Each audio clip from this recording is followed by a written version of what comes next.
Hello, and welcome to my 2-video training course called The Way of the Peaceful Warrior. In this first video, I'm going to define what the peaceful warrior is. This is an archetype that we can live into in social situations, in our personal lives, through reflection, and it really has to do with social justice, and I'll talk about that. I'll talk about how to show up as the peaceful warrior progressively throughout this and the next video. As I just suggested, it's a 2-video course, and in this first video I'll be defining the peaceful warrior, and in the second video we'll be talking about habits and practices, so kind of in our day-to-day lives, how to show up as or inhabit this archetype.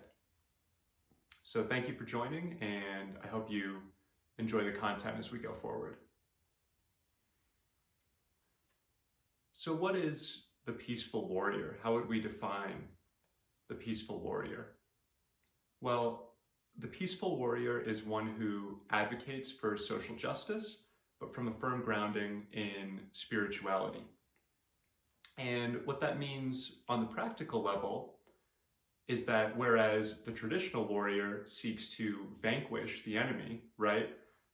We identify someone who is doing harm and we have to beat them, make them go away so that there's harm reduction. The peaceful warrior seeks to have no enemies. So traditional warrior wants to vanquish the enemy, peaceful warrior wants to have no enemies. Now, on first hearing, this may sound like a concept you've probably heard before, which is spiritual bypassing. Spiritual bypassing is seeking to live in an elevated state of consciousness by ignoring the real grief or suffering of the world. So have no enemies sounds like this kind of disposition where I'm going to see someone behaving in a really noxious manner, harming others, and just kind of ignore it, kind of write it off. But it's not that. As the peaceful warrior, we seek to have no enemies, but we reach this goal through a long-drawn, effortful, and continuous process of integration. So recognizing the enemy as an aspect of oneself, which allows me to show up peacefully and generously, which thereby reduces the amount of conflict in the world, increases the amount of harmony. So throughout this video and the next, we'll be talking about how to manifest that sort of energy or intention in a practical way. To give an example of the difference between vanquishing one's enemies and having no enemies, I want to talk about World War II. So the story we often hear about World War II from a US-centric vantage is the story of the traditional warrior. In this story, the US is good, Hitler and the Axis powers are evil, and the US and the Allies have to intervene to vanquish the evil. And this is why World War II, again within the US, is often referred to as the good war, the noble war. So within the framework of the traditional warrior, the US, the warrior state, along with the other allies, arrives to vanquish the enemy, and fascism ends there. Fascism is defeated. And again, that's why it's a noble or a just war. From the perspective of the peaceful warrior, something very different happens. From this perspective, fascistic tendencies, which also exist within the US, power-hungry or imperialistic tendencies, which exist within all of the Allied powers, get projected onto Germany. Germany gets scapegoated as the ultimate evil, and used to pretend that those qualities have been vanquished along with Hitler and the Axis powers. This can be seen historically in the fact that a lot of eugenics science was actually born in the United States and then transported to Germany. You can see this in the origins of things like the IQ test, intelligence paradigms. And the further fact that at the present moment I'm making this video in the US, our democracy seems at risk of sliding into fascism. So again, from the perspective of the peaceful warrior, which is focused more on recognizing the other as oneself on this process of integration, we can see that the US and the other quote-unquote good forces in World War II project their own negative aspects onto Germany, attempt to scapegoat Germany as wholly evil, and through that, these Allied powers forget their own negative potentials, which later manifest in deleterious ways, as we're seeing in the US at present. So this example shows us the practicality of the disposition of the peaceful warrior. As the peaceful warrior, we know that our work is never done. We know that at the very moment that we appear to have beaten the enemy, we have lost or denied some aspect in ourselves, which will later resurge with even more power and even more negative consequences. Therefore, we must continually analyze, peer into ourselves, be honest with ourselves, and through that inner work, heal the world. This is the lifelong quest of the peaceful warrior. At this point, I want to invite an inquiry into which kind of warrior, peaceful or traditional, you yourself are more disposed to show up as. And it might be helpful if you take out a piece of paper at this point in the video, and after I give you the exercise, you can write down your answers so that you have them going forward. There will be one more time in this video where I ask you to write something down. So again, it might be useful at this point to grab a piece of paper and a pen or pencil. So the inquiry is, think back to when you were 6 or 7 years old and think of some kinds of injustice you perceived in the world. At this point in your life, these would probably be relatively small in scope. So things that occurred within your family. Say you had a parent who hit you or a sibling, whether spanking or another kind of hitting. Or say you were bullied by an older sibling. Or say a mutual friend stole something from you or a sibling. Any kind of event like this that constituted a transgression, think back to how did you respond? How did you respond to perceived injustice at this age? And I want us to focus on specifically being 6 or 7 years old because these are very primordial tendencies. These indicate something about the fundamental nature. We had so little socialization at this time. So again, pause the video for a moment and write down, let's say, 3 examples of injustices that you remember from this time in your life, and then at least 2 ways you responded. Did you throw a tantrum? Did you pout? Did you hide? What did you do when you experienced injustice at this early time in your life?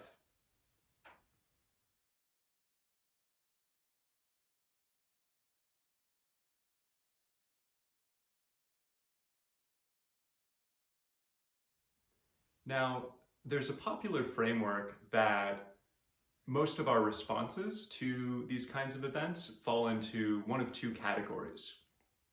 They fall into the categories of either silence or violence. So I gave some examples earlier. Pouting or hiding might be examples of silence. They are ways we go quiet and hide from the world, try to distance ourselves from conflict. Throwing a tantrum might be an example of violence. This is more aggressive, more externally oriented.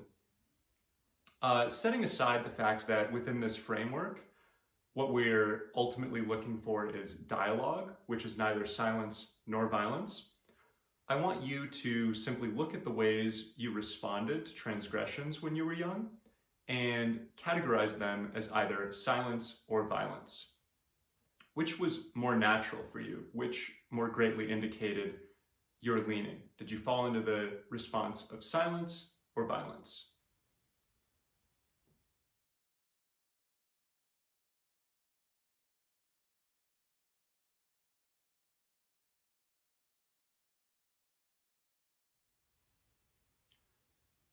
Now, again, not judging what we have written down, I want to suggest that those of us who more often fell into the category of silence are those of us who are more disposed to show up as or inhabit the archetype of the peaceful warrior. Violence is more the archetype of the traditional warrior, externally oriented, looking for an enemy out there that I may attack or vanquish. The peaceful warrior is going to be a more introverted, a quieter, a more subtle type of character.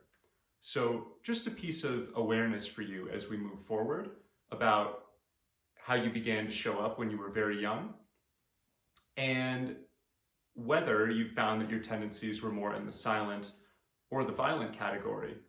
I think this awareness will be useful for you moving forward in your life as one who cares about social justice issues. So if you are more of the peaceful warrior rather than the traditional, something you may find is that you do not even identify as a warrior. And you may have been told as much by your friends.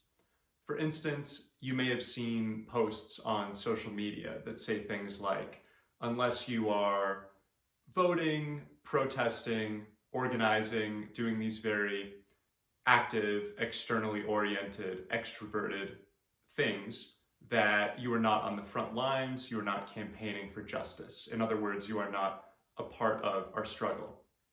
And so again, as the peaceful warrior, you may not feel like a warrior at all. That may not be an identity you bear.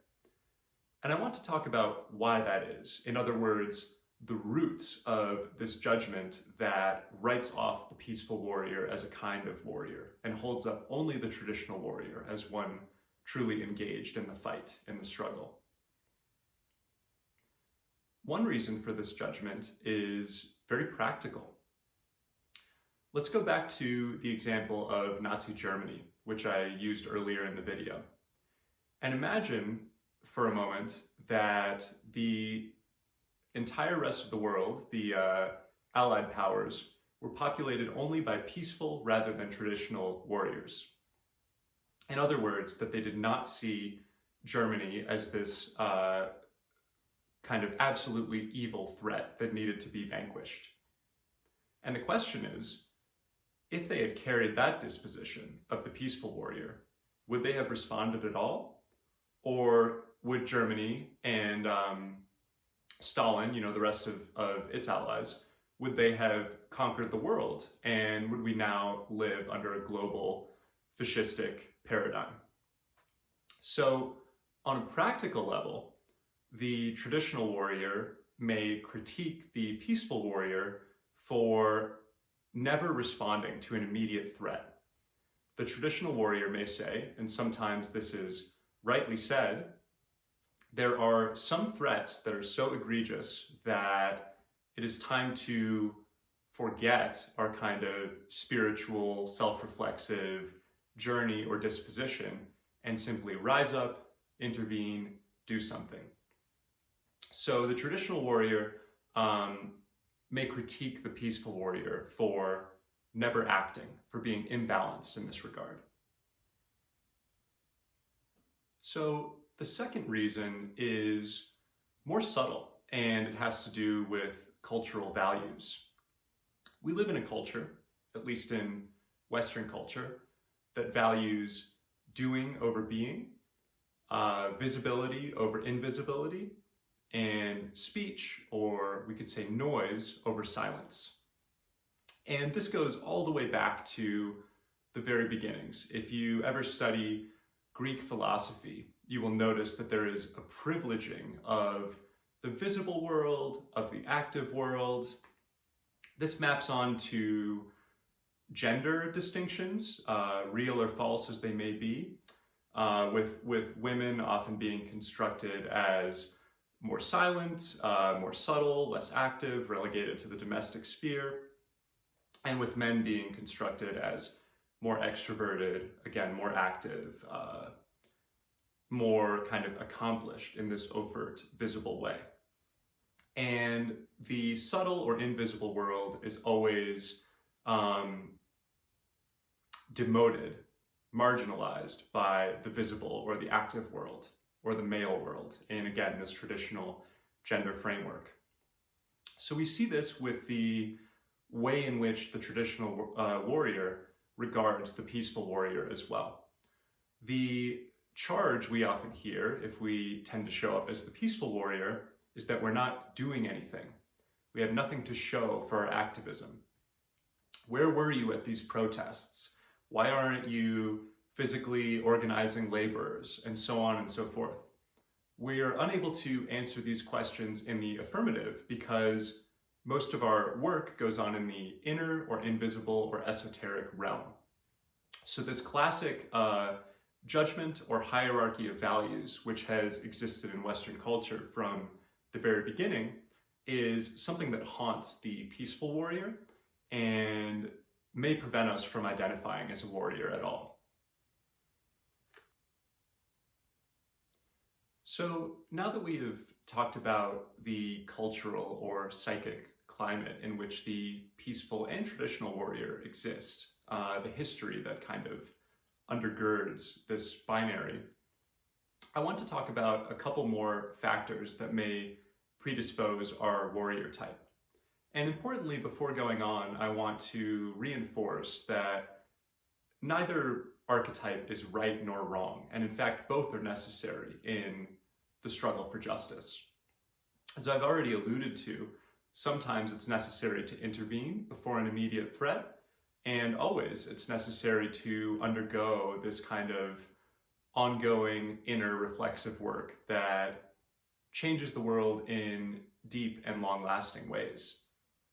So as we think through these predispositions, let us remember that neither the peaceful nor the traditional warrior is better nor worse. So one further factor which may predispose our warrior type is Ayurveda. And you may or may not have heard of Ayurveda. It is the sister science to yoga, which by and large in the West has been divorced from the exercise aspect of yoga, which again in the West has been turned into merely that, exercise in the same fashion that running is exercise or that doing push-ups is exercise. According to its origins in Hinduism, yoga is truly a spiritual practice that readies us for meditation and then nirvana, and Ayurveda is something that accompanies this tradition to allow us to have a more holistic understanding of ourselves, our world, our relations. So Ayurveda is a study of energies that exist in the body and in the material world.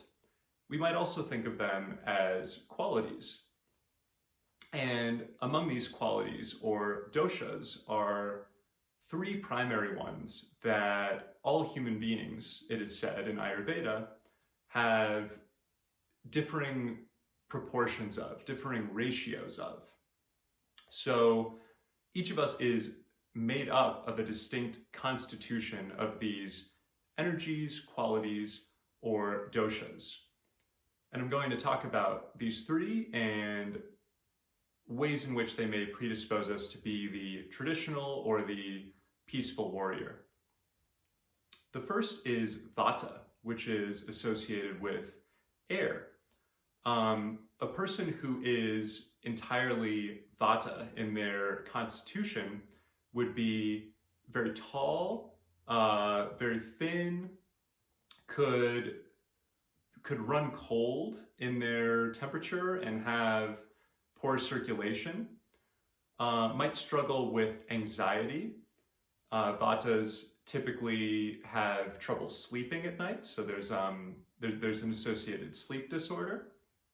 And Vatas are very often quite spiritual in nature. They are thought to be the most ancient of the doshas. They've been around Earth for the longest, and through that experience, they've acquired a great reserve of wisdom.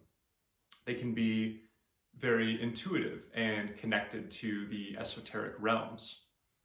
As the negative byproduct of this, the Vata may also be disconnected from material concerns, may struggle with things like money or vocation or having a family. The second dosha is Pitta, and Pitta is the fire energy. This type of person is going to be of a more middling build rather than tall, and they're going to have a classically athletic physique. So if the Vata is tall and thin, the Pitta is more of an average height and muscular or toned. As the fire energy, this person excels in the practical or material world. They may quickly and easily rise through the ranks in business. They can be very, very efficient and very focused. They also can struggle with anger. All of these archetypes or doshas have balanced and imbalanced manifestations. And part of Ayurveda is teaching us how to keep in balance by knowing and responding to our constitution. In an imbalanced form, Pitta can show up with lots of anger and blame and even be callous and harmful to one another. To other people. And the final dosha is Kapha.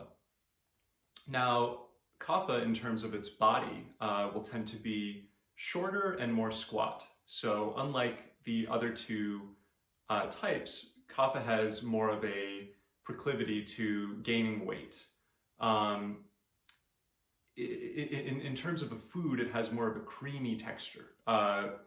In Ayurveda, there are also foods that are categorized according to the doshas, and some examples of Kaphic food might be yogurt or banana, these sort of heavier foods, creamier foods. Kapha in the negative manifestation can tend towards slothfulness. They can sleep too much and become groggy, so sort of the opposite of the Vata here.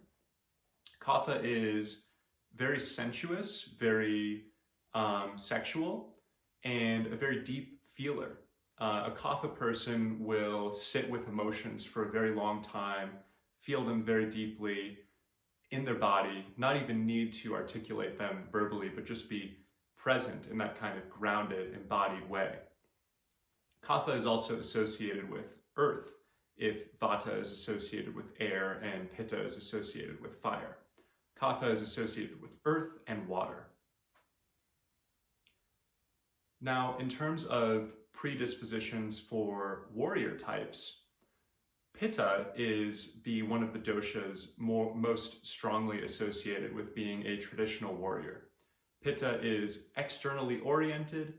It has the anger, it has the fire, it has the practicality, it is rooted in the material plane, and so it's going to excel at identifying enemies, picking fights, and winning. I do want to add here, Pitta in its balanced state can be very spiritual and transcendent as well. A classic example of a very successful Pitta is Gandhi, who mastered his own senses through things like hunger strikes, through things like organizing and implicit threats on the British government in order to wrestle India free of British colonizers. So he had a highly Pitta constitution, but was more imbalanced in terms of how he showed up as a warrior. On the other hand, Vata and Kapha, I'm suggesting, are the constitutions that more strongly set us up to show up as the peaceful warrior. So the Vata person is going to be focused on these transcendent or spiritual qualities of life, and will be interacting in the archetypal, the esoteric, the psychic realm, really delving into itself to more greatly experience reality. And the Kaphic person will have this slow, grounded, deeply felt or emotional sensibility, which again prevents this kind of firm or immediate action that is associated with the traditional warrior. So I'm suggesting that Vata and Kapha are archetypes that will more likely show up in the peaceful warrior, and Pitta is the archetype that will more likely show up in the traditional warrior. As for myself, I am Vata dominant, so I'm tall, thin, I do have trouble sleeping sometimes, I can struggle with anxiety, I'm very intuitive, I consider myself very connected to the spirit realm, but I also have a strong Pitta aspect. I become angry when I see injustice in the world. I can have very firm boundaries in my personal life, and those are very important to me. And so with this mixture, I am drawn to make a video like the one you're watching. Social justice is important to me because of both of these aspects, but more so I think the Pitta, it's the fire in me that responds with anger to injustice. And then my strong spiritual aspect that I gained from my Vata constitution makes me want to undergo the majority of this work in my inner realm. And it's that technique that I seek to share through this video. So this is not an exercise, but after this video is over, I encourage you to look into Ayurveda a bit if you never have before, and to think about your own doshas. There is much more information on that topic than I have introduced in this video. This was extremely cursory. So you may learn things about diet, exercise, sleep, sexuality. The only bit of awareness I'm seeking to raise here is how your dosha may lend itself to the manner in which you show up as a warrior, whether peaceful or traditional. And I would like to plant that seed of awareness in you. The second factor I want to bring up now, which may predispose our warrior type, is privilege. So it's easy for me, as one historically and geographically distanced from Nazi Germany in the present moment, to advocate for the disposition of the peaceful warrior. It's much more difficult if I am actually in the moment, in the location, at risk of being killed, to show up as that archetype. More practically, in any situation, if I am not immediately threatened, if the threat is only abstract for me, that is when it's easy to be philosophical, to be quote-unquote spiritual in my approach. And the same can be seen in the US in the present moment. So I am a white male observing the Black Lives Matter movement in this very moment. And any criticism of this movement I may have is associated with my positionality as this white male. It is much easier to have a criticism if I am not directly affected by police brutality or by mass incarceration, by all of the issues that a movement like Black Lives Matter wants to raise. And so, as the peaceful warrior, something we know is that this disposition tends to be easier or more natural when we ourselves are not at risk of being harmed. And this breeds humility for the peaceful warrior. It is a paradox. As the traditional warrior, my identity may be cleaner in the sense that I am at risk of being harmed and I am fighting for myself and others who are harmed. As the peaceful warrior, I have to rest with the paradox that the dispositions that I cultivate, the inner reflection that I see as so valuable, may not be useful to someone in a more dire situation. And again, that lends itself to humility, which happens to be one of the main tenets of the peaceful warrior. As the peaceful warrior, and I'll get into this more in the second video, we are going to embrace paradox and always show up with humility and a commitment to listening. So it's helpful to recognize that these may stem from our privilege. So to summarize, in this video we have discussed the definitions of both the peaceful and the traditional warrior. We have talked about the origins of each archetype. We've talked about the cultural landscape and why, if you have the attributes of the peaceful warrior, you may not identify as a warrior at all. And we've also talked about the factors that predispose us to inhabit each kind of warrior, including Ayurveda and privilege. And these are just two examples. There would be many more. And in the next video, we'll get more practical. We'll talk about the habits and the practices of the peaceful warrior that can allow you to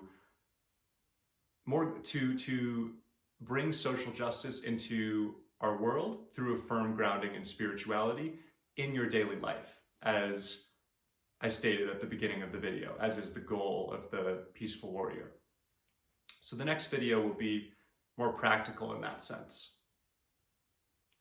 As we close, I want to invite in another awareness exercise. And again, this is going to necessitate a piece of paper. So what I want you to do on a blank sheet of paper is create a table with 3 columns. So you'll draw 2 lines in the center of the paper to create 3 columns.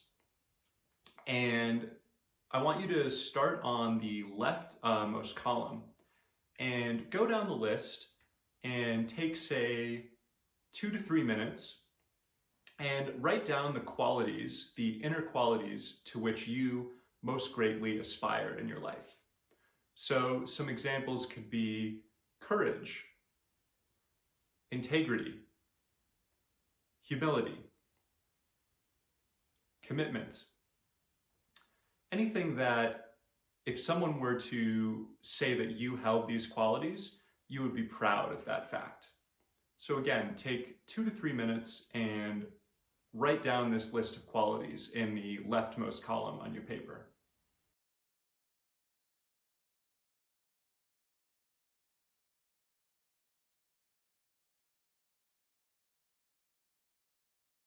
Once you're finished with that, transition to the rightmost column, not the center column, but the right. And in this column, systematically write the opposites of each of the qualities that you listed in the left. So for example, if you said courageous in the left, in the right you would want to say fearful. If you said committed in the left, in the right you would want to say inconsistent or disloyal. So here you are not writing these qualities organically or spontaneously, rather you are directly matching the qualities on the left and writing out their logical opposites. So take a minute or two and do that in the rightmost column.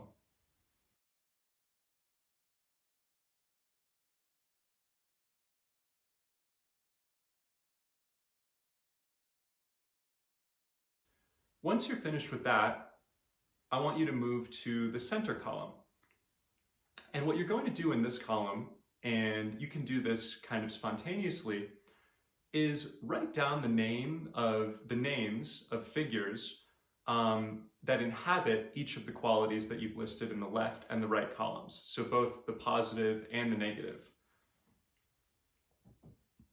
So for instance, if you've written down courage in the left column, in the center, you might write Muhammad Ali as someone who manifested great courage in his life. If you have written inconsistency in the right,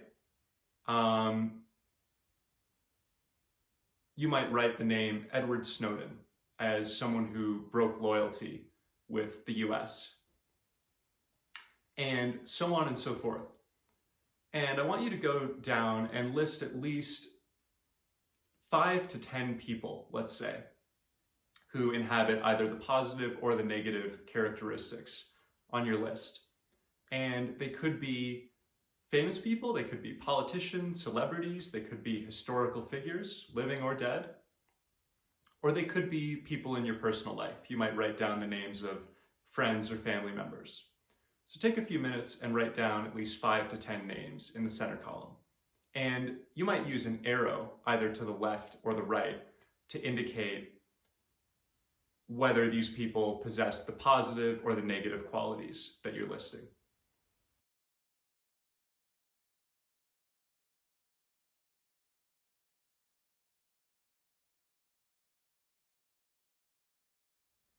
Now, as we go forward, I want to leave you with the awareness that everything you have written in this chart, both the positive qualities, the negative qualities, as well as the figures with which you associate them, all of these exist inside you.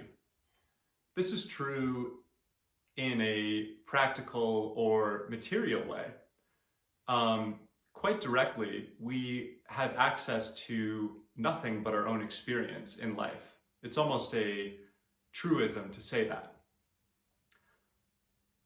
What I see, what my eyes transmit to me, I have no conclusive evidence that it actually exists outside my own mind. In other words, everything I experience in life may well be a figment of my mind. So in this sense alone, everything we see exists within us. If I see someone else and say that person is angry, that thought and the identification of the anger occur within my mind. So in this sense alone, your entire chart exists within you. Furthermore, as someone with a spiritual capacity, if you're identifying as more of a peaceful warrior, you know that that which you project onto the external world eventually reveals itself as something which lives in you as well. And in fact, the judgment which says it is outside is generally only a resistance to that fact, a resistance to acknowledging the characteristic which lives within you. So as we go forward, I want you to look over this chart and not think of it as the qualities of Muhammad Ali, Edward Snowden, George W. Bush, Jesus, whomever you may have written down, but rather the qualities which exist within you. And this will help you to approach the world with greater integration, steadiness, and peace. On the practical level, the next video in this sequence will be released about a week from this video.